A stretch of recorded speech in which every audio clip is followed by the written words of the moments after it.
तो 9/11/2024 संध्या 5:30 समय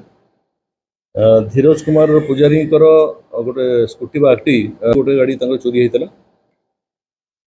से गाड़ी से रखुते चिल्ड्रेन पार्क सामने जगन्नाथ कॉलोनी और से केस रे जो आयु थे से केस अईठापल्ली थाना केस नंबर 380/2024 से काली खबर पाइले जे राम कुमार पंडा जी आम चकाटला बस रे कंडक्टर काम करती से चकाटला बस जाऊँगी अईठापल्ली राउरकेला और जन आसोसीएट शार्दुल भईगोरिया डिस्ट्रिक्ट घर अच्छे से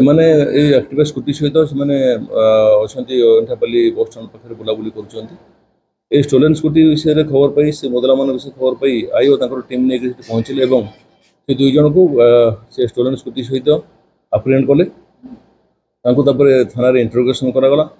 इंटरोगेशन रे से कन्फेस कले जे से बीरमहाराजपुर जेल रे थिला बेले भितर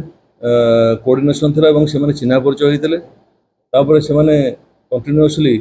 संबलपुर टाउन बौद्ध सोनपुर एरिया विभिन्न जगार बहुत गाड़ी चोरी कर मोटरसाइकिल और सेगुड़ी को डिस्पोजल कर सारा प्राय 28 गाड़ी से रही जाता से डिस्पोजल कर से जरांग जंगल अच्छी जोजोपड़ा थाना एरिया रे से कनसिल कर रखी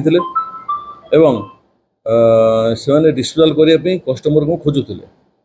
से समय खबर पाई पुलिस टीम पहुंची आप्रिहेंड करते इंटरोगेशन रे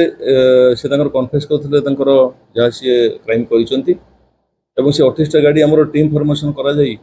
जो गाड़ी सब चोरा गाड़ी 28 रिकवरी करागला से जरांग जंगल रू से टीम आम जो फॉर्मेशन होता से टीम रे आईआईसी अईठापल्ली प्रद्युम्न कुमार स्वाई थे धनुपल्ली थाना आईआईसी सुब्रत पाणिग्राही थे अभिनव मिश्र धमार सब इन्स्पेक्टर थे संजय राउतराय बरईपाली थानार हेतराजपुर थानार संजय कुमार साहू थे रेंगाली थानार जशवंत सालमा एवं अईठापल्ली थानार जजाति केशरी साहू थे से टीम फॉर्मेशन करी से गाड़ी गुड़ी रिकवरी कराई से गाड़ी की जबत करके अईठापल्ली थाना रखा जाए।